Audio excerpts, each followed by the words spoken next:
இந்த வருடம் கெனேடிய அரசியலை பொறுத்தவரைக்கும் ஜஸ்டின் ட்ரூடோவினுடைய நிறைவு காலம் ஒரு ஒரு மிகப்பெரிய ஒரு ஆட்சி காலம் முடிவுக்கு வந்து மாகாணி என்கிற புதிய பிரதமரை கனடா வரவேற்றிருந்தது. இப்பொழுது மாகாணியினுடைய ஆட்சியின் கீழும் மிகச் சிறப்பாக இந்த நாடு முன்னோக்கி நகர்ந்து கொண்டிருக்கிறதை பார்க்கக்கூடியதாக இருக்கிறது. இந்த அரசு புதிய முனைவுகளையும் புதிய தேடல்களையும் புதிய பாதைகளையும் திறந்து பயணித்துக் கொண்டிருக்கின்றது. அமெரிக்காவை பொருட்படுத்தாத அல்லது அமெரிக்காவுடன் இணைந்து செயற்படுகின்ற, அதே நேரம் அமெரிக்காவின் செயற்பாடுகளுக்கு அனைத்திற்குமே ஆமாம் போட்டுக் கொண்டிருக்காத, அதே நேரம் ஒரு அந்த மொனோபோலி எக்கனாமி அல்லது அமெரிக்கா சார்பு பொருளாதாரம். அமெரிக்கா தான் எங்களுடைய பொருட்களின் விலைகளை தீர்மானிக்கின்ற ஒரு சக்தி என்றால் அவர்கள் தான் வாங்குகின்றவர்களாக இருந்தார்கள். எனவே அவர்கள் கேட்கின்ற விலைக்குத்தான் நாங்கள் கொடுக்க வேண்டிய தேவை இருந்தது. இப்பொழுது அந்த நிலை என்பதை மாற்றுகின்ற ஒரு ஆண்டாக 2025 ஆண்டு தன்னை நிரூபித்து கடந்து செல்கின்றது. யார் பிரித்தாழுகிற தந்திரத்தை கையாள முற்பட்டாலும் ஒரு சில மாகாணங்களுக்கு இடையிலே வெளியில் இருந்து குறிப்பாக அமெரிக்காவினுடைய ஆதிக்கம் இருந்ததாக எல்லாம் சொல்லியிருந்தார்கள்.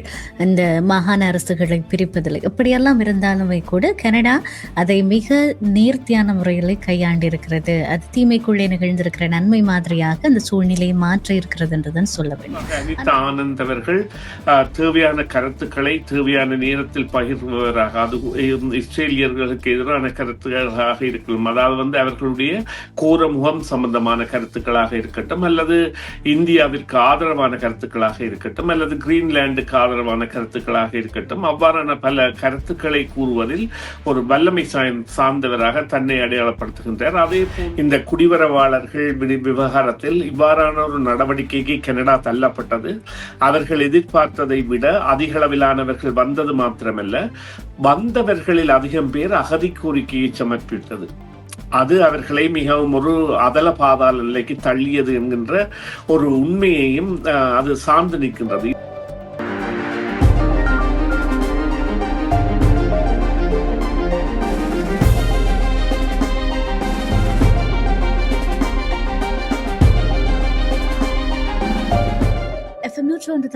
அலைவரிசையில் CMR தமிழ் FM கேட்டுக்கொண்டிருக்கிறீர்கள்.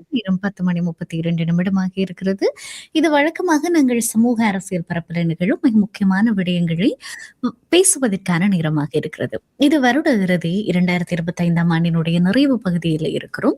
இந்த வருடம் முழுக்கவுமே காலத்துக்கேற்றபடி அவ்வப்போது எழுகிற எல்லா விதமான அரசியல் விவாதங்களையும் நாங்கள் நிகழ்த்தி இருக்கிறோம். அரசியல் பேசு பொருள்களையும் நாங்கள் ஆழமாக ஆராய்ந்திருக்கிறோம். அதை மக்களுடைய பார்வைக்கு சரி பிழைகளோடு இரு பக்கமுமே இருக்கக்கூடிய நியாயங்களோடு கொண்டு வந்து சேர்த்திருக்கிறோம். ஆக இந்த நேரம் ஒரு ஒரு முழுமையான ஒரு பார்வை 2025 ஆண்டிலே கனேடிய அரசியலிலே மிக முக்கியமாக நிகழ்ந்திருக்கிற முக்கியமான அதிர்வுகளை ஒரு ரீகேப்பாக நாங்கள் பேசுவது பொருத்தமாக இருக்கும் என்று நினைத்திருந்தோம். அந்த வகையில் நிறைய விடயங்கள் குறிப்பிட்டு சொல்லுமா போல நிகழ்ந்திருக்கிறது. இந்த உரையாடலுக்காக நாங்கள் சுரேஷ் தர்மாவை இணைத்துக் கொள்ளப் போகிறோம். வணக்கம் தர்மா. வணக்கம் பிரியா. வணக்கம் நேயர்களே. மற்றொரு உரையாடலை உங்களை இணைத்துக் கொள்வதில் மகிழ்ச்சி தர்மா. அதுவும் இது இந்த வருடத்தினுடைய மிக முக்கியமான ஒரு உரையாடல். காரணம், எல்லா தலைப்புகள் வருகிற போதும் அதற்கான உசாத்துணைகளோடு அதற்கு தேவையான போதுமான தரவுகளோடு உங்களுடைய பங்களிப்பு என்பது அளப்பெரியது. இந்த அரசியல் புரிதலுக்கான பங்களிப்பு என்பது ஆக இப்படி இருக்க இந்த வருடம் கெனேடிய அரசியலை பொறுத்த வரைக்கும் ஜஸ்டின் ட்ரூடோவினுடைய நிறைவு காலம் ஒரு மிகப்பெரிய ஒரு ஆட்சி காலம் முடிவுக்கு வந்து மாகாணி என்கிற புதிய பிரதமரை கனடா வரவேற்றிருந்தது. இப்பொழுது மாகாணியினுடைய ஆட்சியின் கீழும் மிகச் சிறப்பாக இந்த நாடு முன்னோக்கி நகர்ந்து கொண்டிருக்கிறதை பார்க்கக்கூடியதாக இருக்கிறது. அதே நேரம் பொருளாதார ரீதியாகவும் குடிவரவு ரீதியாகவும் மிகப்பெரிய சவாலையும் நெருக்கடியையும் சந்தித்த காலம் இந்த வருடம்தான். அதே நேரம் விலைவாசி ஏற்றம் என்பது மிக உச்சத்துல இருந்த காலப்பகுதி, வேலையில்லா திண்டாட்டம் என்பது அதிகமாக இருந்த காலப்பகுதி, பாதுகாப்புக்கான அச்சுறுத்தல் அதிகமாக இருந்த ஒரு காலப்பகுதி.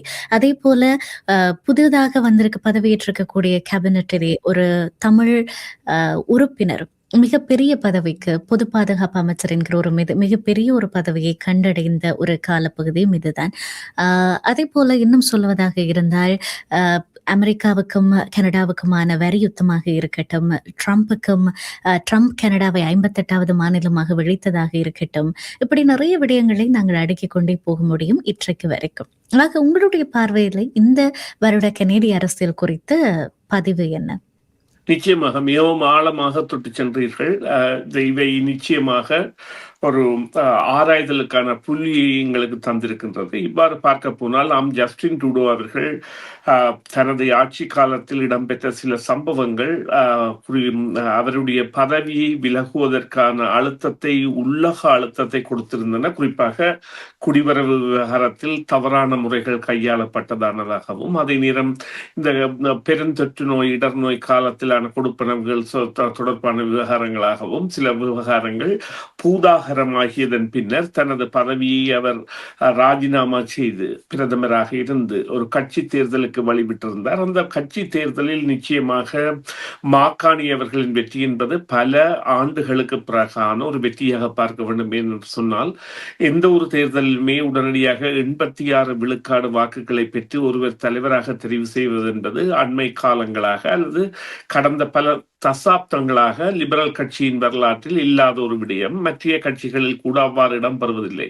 அவ்வாறான நிலையில் அவர் வந்திருந்தால் கூட இந்த மக்களின் தெரிவு என்பது நிச்சயமாக இந்த முறை இருந்திருந்தது. எவ்வாறு என்று சொன்னால், குறிப்பாக இந்த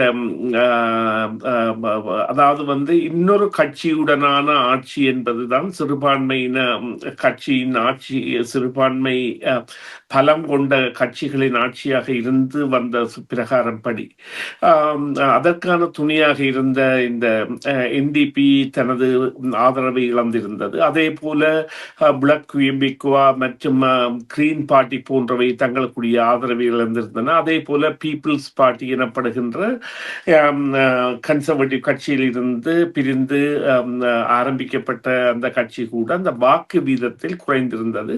இதேபோல இந்த வாக்கு வீதத்தில் கன்சர்வேட்டிவ் கட்சி என்பது பெரும்பான்மையை பெற்றிருந்தால் கூட லிபரல் கட்சி பல இடங்களில் வெற்றியை பெறுவதற்கான காரணமாக இருந்தது பல்லின மக்களின் ஆதரவு. இந்த பல்லின மக்களின், அதாவது கன்சர்வேட்டிவ் கட்சியின் கொள்கை என்பது இந்த இஸ்ரேலிய காசா போரின் போதான முகம் எவ்வாறு அவர்களால் காட்டப்பட்டது என்பதை நீங்களே அறிந்திருப்பீர்கள். அதனை அவர்கள் இது ஒரு அதாவது இனத்திற்கு இழைக்கப்படும் ஒரு அழிவாக ஏற்றுக்கொள்ளாத ஒரு பட்சம் வந்த கட்டத்தில் அந்த சிறுபான்மையின வாக்குகள் என்பன வெற்றியை தீர்மானிக்கின்ற வாக்குகளாக மாறியதை பார்த்திருந்தோம்.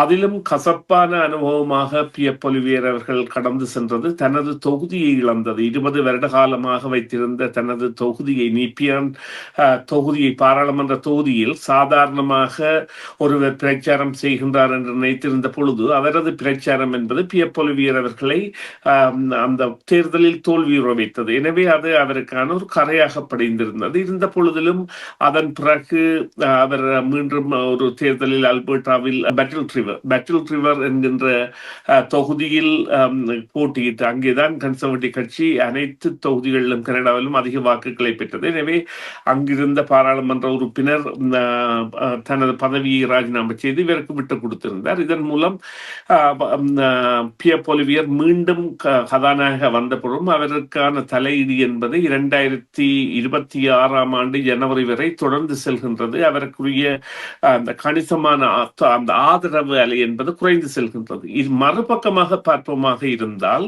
நிச்சயமாக இந்த அரசு புதிய முனைவுகளையும் புதிய தேடல்களையும் புதிய பாதைகளையும் திறந்து பயணித்துக் கொண்டிருக்கின்றது.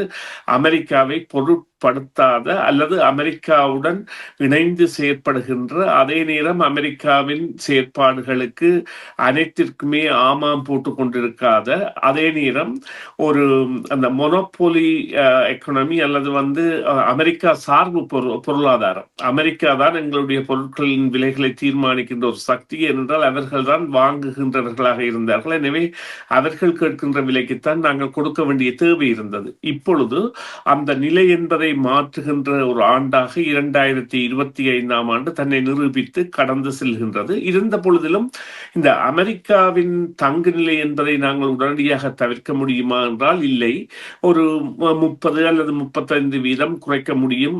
அடுத்தடுத்த ஆண்டுகளில் அது பலமாக குறைக்கலாம். ஆனால் அதற்குரிய சாத்தியங்கள் தென்படவில்லை என்று சொன்னால் அமெரிக்கா செல்கின்ற பாதை என்பது எது என்பதை கண்டுபிடிக்க முடியாமல் இன்னும் பேச்சுக்குரிய ஒரு அடையாள மொழியை அல்லது சங்கேத மொழியை, அதாவது வந்து இந்த சோஃபா அல்லது பேட்னா என்பார்கள், சோன் ஆஃப் பாசிபிள் அக்ரிமெண்ட் அல்லது better alternative for a நெகோசியேட்டட் solution, ஒரு தீர்வுக்கான சாதகமான பதிவு எவ்வாறு இருக்கும் அல்லது எந்த ஒரு இடத்தில் இரண்டு பேரும் சந்திக்கலாம் என்பதற்கான மைய புள்ளி ஒன்று இன்னும் எட்டப்படவில்லை. எனவே அதற்கான தேடல் என்பது 2026ஆம் ஆண்டின் ஆரம்பத்திலும் தொடர்ந்து கொண்டிருக்கும். இதேவேளை கனடாவின் முகம் என்பது சர்வதேச அளவில் நன்முகமாக மாறியிருக்கின்றது.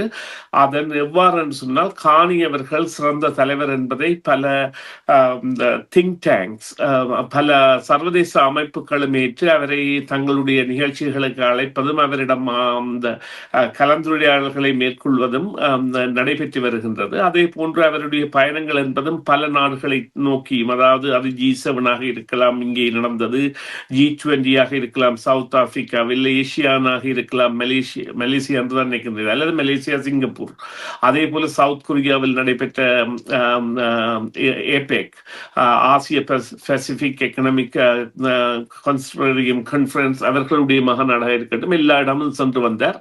இது உள்நாட்டில் சில சலசலப்பை ஏற்படுத்தி இருந்தது. காணியவர்கள் உள்நாட்டில் இல்லாமல் வெளிநாடுகளில் தான் சுற்றித் திரிகின்றார் என்று, ஆனால் அதற்குரிய மதிப்பு என்பது வெளிநாடுகளில் உணர்ந்திருந்ததை பலரும் கணிக்க தவறிவிட்டார்கள் என்றால், காலத்திற்கு ஏற்ற தலைவர் என்கின்ற ஒரு கருத்து பொருளை மக்கள் கொண்டிருக்கின்றார்கள். ஆனால் அதனை நிரூபிக்கின்ற தன்மை என்பது காணியவர்களிடம் இன்னும் அந்த ஆதாரப்படுத்தப்படவில்லை. அவர் அதை ஆதாரப்படுத்த வேண்டிய தேவையில் இருக்கின்றது. இப்பொழுது ஜெர்மனுடனான உறவாடலாக இருக்கட்டும், நீர்மூழ்கி கப்பல் தயாரிப்பதற்கான, அல்லது சுவீடனான உறவாடலாக இருக்கட்டும் கப்பல் தயாரிப்பதற்கு, அல்லது பிரித்தானியாவுடன் உறவாடலாக இருக்கட்டும் ரகசிய பேணல் அல்லது பாதுகாப்பு நடவடிக்கைகளுக்கு, இவ்வாறான பல கோணங்களை நாங்கள் பார்க்கலாம். இருந்த பொழுதிலும் மாகாணத்திற்கும் மத்திய அரசுக்கும் பெரிய ஒரு உறவு ஏற்பட்ட ஆண்டாக நாங்கள் இதனை கருதலாம்.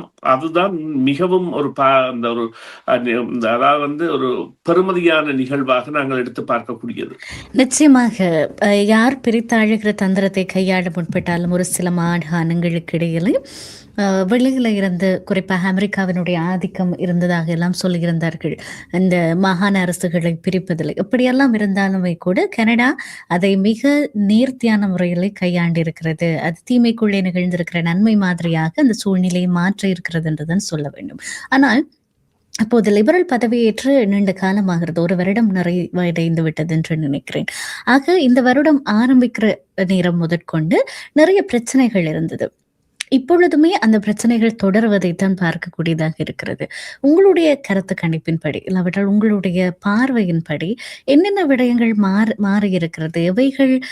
எவைகளினுடைய விகிதம் குறைவடைந்திருக்கிறது? எவைகள் அதிகரித்திருக்கிறது? ஆக இந்த வருடம் ஆரம்பித்ததற்கும் நிறைவடைவதற்கும் இடையில உட்கட்டமைப்பிலே உள்ளக ரீதியாக லிபரலினுடைய ஆட்சி காலத்துல என்ன மாற்றங்களை நீங்கள் அவதானிக்கிறீர்கள்? ஆமாம், நான் நம்புகின்றேன். தேர்தல் நடைபெற்றது மார்ச் 28ஆம் தேதியாக இருக்க வேண்டும். அதன் பிறகு ஏப்ரல் மாதம்தான் அரசு அமைந்தது.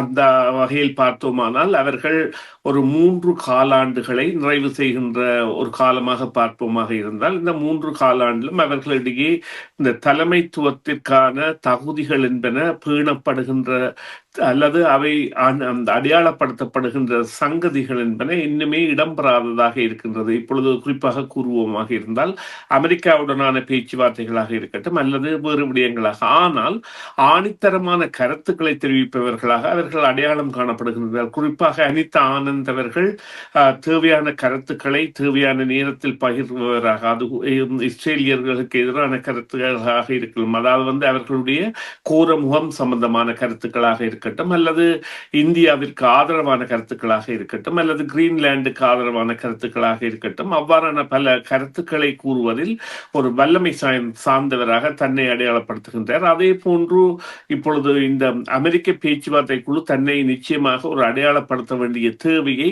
இன்னும் காலம் அவர்களுக்கு கொடுத்து நிற்கின்றது.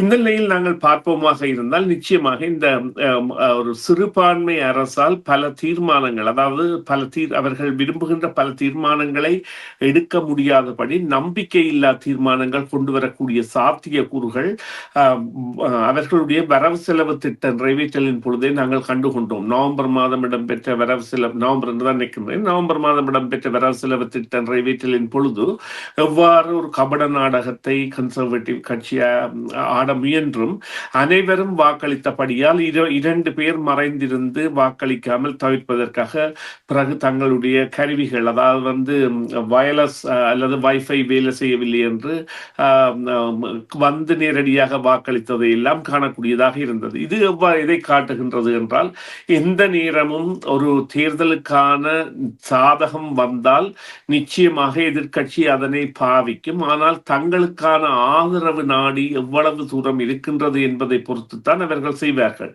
இங்கே இவர்களுக்கு உள்ள புரிதல் என்பது சற்றே சில இடங்களில் தவறாக இருக்கின்றது. இவர்களுக்கு இந்த உலக ஒழுக்கின் போக்கு என்பது இன்னுமே அடையாளப்படுத்தப்பட்டதாக, அல்லது இவ்வாறான உலகம் செல்கின்ற தற்போதைய பாதையில் எந்த தலைமை என்று தெரியாமல் பல தலைமைகளை உருவாக்குகின்ற நிகழ்ச்சி நிரலில் உலகம் செல்கின்ற பொழுது தாங்கள் எவ்வாறான ஒரு திட்டத்தை வைத்திருக்கின்றோம் என்பதை இன்னும் தெரிவிக்காதவர்களாக இருப்பது என்பதும் இந்த லிபரலுக்கான ஒரு ஆதரவு புலமாக இருக்கின்றது. அதேவேளை இந்த மற்ற நாடுகளின் தலைவர்களால் மதிக்கப்படுகின்ற தன்மை கூட இதனில் அவர்களுக்கு பலம் சேர்க்கின்றது என்றுதான் கூற வேண்டும்.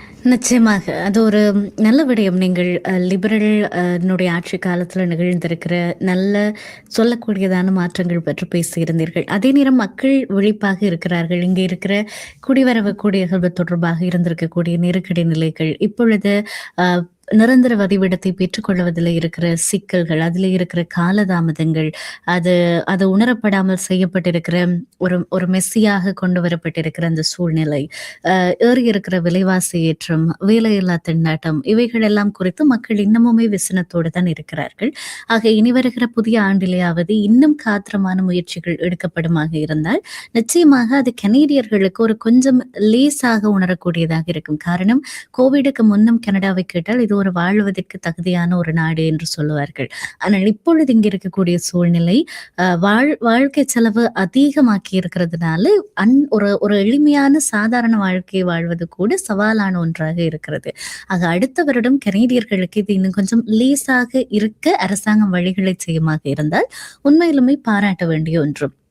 இது ஒரு பக்கம் என்று சொல்லி சொன்னால், இன்னொரு பக்கம் இந்த வரி யுத்தம், எதிர்பாராத திருப்பங்கள் தான் அதிகமாக இருந்திருந்தது. ட்ரம்ப் இப்படியான வரிகளை கொண்டு வருவார் என்றெல்லாம் நாங்கள் யாருமே எதிர்பார்க்கவில்லை. ஆனா அதே போல ட்ரூடோவினுடைய காலத்துல இருந்த வெளிவிவகார கொள்கைக்கும் கானியினுடைய வெளிவிவகார கொள்கைக்கும் இடையில நிறைய வித்தியாசங்கள் இருந்தது. ட்ரூடோவை விடவும் ஒரு மென்போக்கோடு கானி அதனை கையாண்டிருந்தார் என்றுதான் சொல்ல வேண்டும்.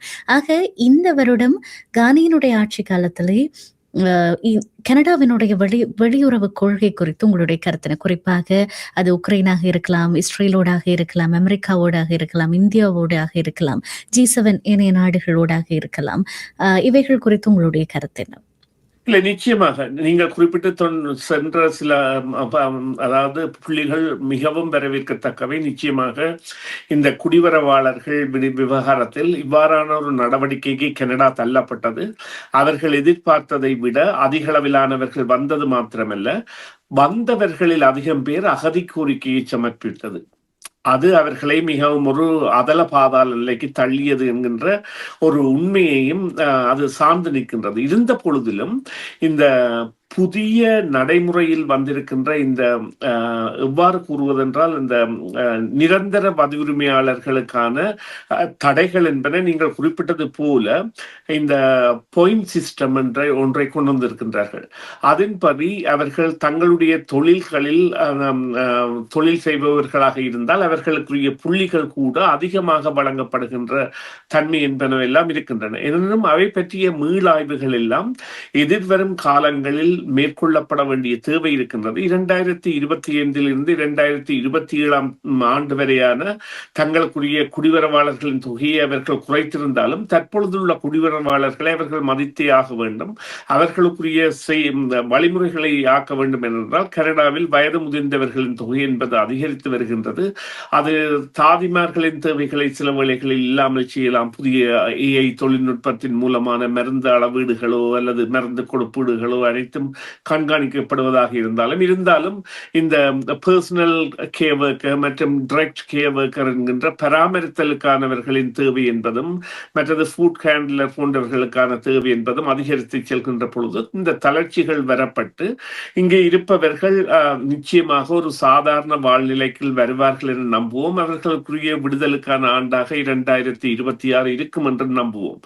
மறுபக்கமாக இந்த நீங்கள் கேட்ட கேள்வி காணியின் வெளிவிவகார கொள்கை என்பது நிச்சயமாக மாறி இருக்கின்றது. அதை நீங்கள் எவ்வாறு பார்க்கலாம் என்று சொன்னால் அது கனடாவிற்கும் இந்தியாவிற்குமான உறவாடலாக இருக்கட்டும்.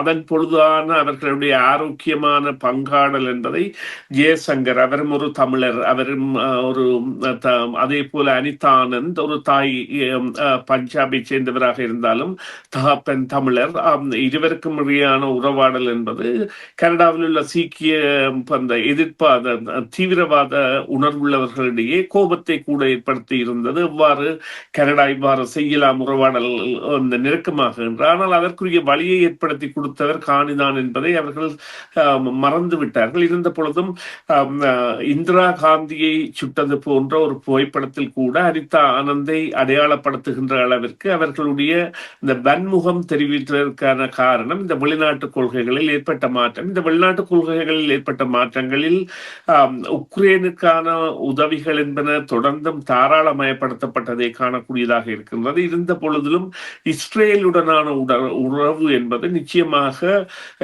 இது ஒரு கன்சர்வேட்டிவ் கட்சிக்கு ஆதரவான விடயமாக கூட மாறி இருக்கும், ஏற்கனவே மாறி இருக்கும் அல்லது இனி மாறும் என்னவென்றால் ஒரு குற்றச்சாட்டு லிபரல் மீது வரப்போகின்றது. இவர்கள் யூதர்களுக்கு ஆதரவு இல்லாதவர்கள். இதுவரை இருந்த அரசாங்கங்கள் யூதர்களை ஆதரித்தன அல்லது யூதர்களின் அதாவது அவர்கள் ஹோலோகாஸ்ட் சர்வைவர்ஸ் எனப்படுகின்ற இந்த ஹிட்லரின் படுகொலையில் இருந்து தப்பியவர்கள் என்கின்ற மனிதாபிமான நிலையில் இருந்து மாறுபட்டு செல்கின்றது என்று. ஆனால் அதை காலத்தின் தேவையாக கனடா மட்டும் செய்யவில்லை. பல நாடுகளும் இஸ்ரேலுக்கான உதவியை குறைத்ததுடன் கண்டிக்க வேண்டிய இடங்களில் கண்டனங்களையும் உதவிகளையும் நிறுத்தியிருந்தன. இதனை ஒரு சாரார் இவர்கள் இல்லை கனடாவில் முஸ்லீம்களின் வாக்குகள் அதிகமாக இருக்கின்றன, அதன் காரணமாகத்தான் இவ்வாறு செய்கின்றார்கள், இதனால் மாறுகின்றது என்றால் சில வேளைகளில் சில இடங்களில் அந்த வாக்குகள் அவ்வாறான வெற்றிகளை ஏற்படுத்த கூடும். ஆனால் அதற்காக நியாயத்தின் தன்மைப்படியே அவ்வாறான மாற்றங்கள் இடம்பெறுகின்றது. அதே போல